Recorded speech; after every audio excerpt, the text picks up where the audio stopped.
Bienvenue dans Mon Avocat Conseil, votre émission, car c'est la vôtre, celle où on évoque certes bien des difficultés, des problématiques, car des problématiques, il y en a toujours, et ça vous le savez, surtout là où on ne s'attend pas.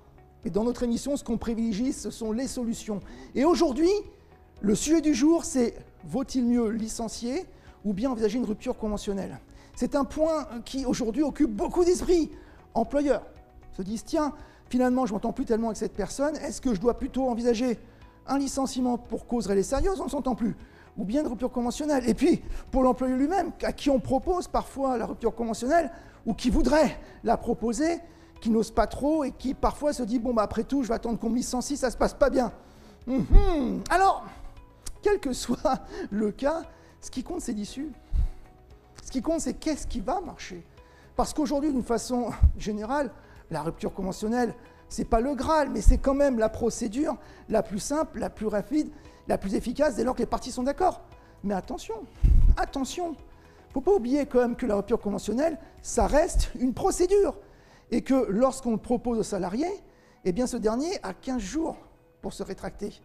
Si bien que s'il accepte et qu'on n'est pas sûr vraiment qu'il va continuer, donc à du moins pas se rétracter, eh bien, il y a un risque pour l'entreprise que ce dernier donc, se rétracte au bout de 14 jours, c'est 15 jours le délai de rétractation, et que les choses ne sont pas meilleures, parce que justement, on n'a pas su estimer dès le départ, à savoir, par rapport à la citation, si on devait envisager un licenciement parce que ce n'était pas vraiment possible autrement, ou une rupture conventionnelle, certes, qui paraît sur le papier plus adaptée, mais qui au final n'allait pas fonctionner.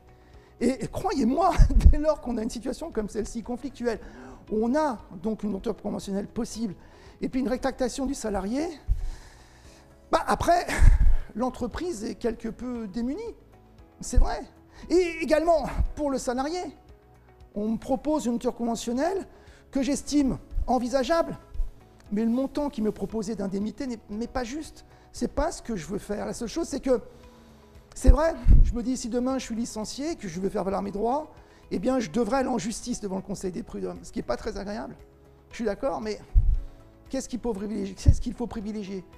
Être, en tout cas, pas bien dans sa situation, mais effectivement recevoir des allocations tout de même, alors qu'on n'est pas forcément satisfait, la situation est réglée, ou bien aller au Conseil de prud'hommes, parfois pendant 1 an, voire un peu plus, etc. C'est toujours difficile, mais il faut aussi là l'envisager.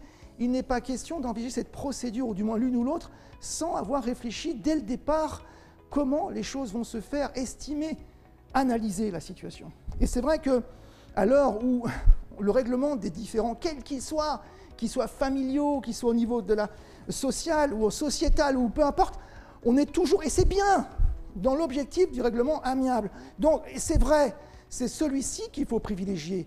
C'est indéniable. C'est aujourd'hui d'ailleurs une avancée du droit, car l'ensemble des réformes, il y en a partout, et surtout là on ne s'y attend pas, enfin peu importe, qui sont aussi censées être des solutions, eh bien n'entrevoient pas tous les aspects. Et c'est vrai que même là où ça paraît évident, il faut toujours analyser, surtout parfois pour l'entreprise, est-ce que j'ai intérêt, alors que je n'y crois pas trop, à envisager par exemple une rupture conventionnelle, qui ne va peut-être pas fonctionner et qui va me créer finalement peu de problèmes, en cas soit de refus, je fais comme un écrit à la base, ou bien changement d'avis de mon salarié, ou bien donc du salarié lui-même qui va accepter, bon an, mal an, une situation qui pour lui n'est pas la bonne et qui n'est pas satisfactoire. Donc oui, règlement amiable est différent, bien sûr, mais pas n'importe comment. Il faut évaluer dès le départ la meilleure solution, et ça demande une analyse. Ainsi s'achève notre émission, la vôtre surtout, Mon Avocat Conseil, l'émission dans laquelle on évoque, et comme vous le savez, des difficultés, mais surtout, et c'est l'objectif de votre émission, des solutions.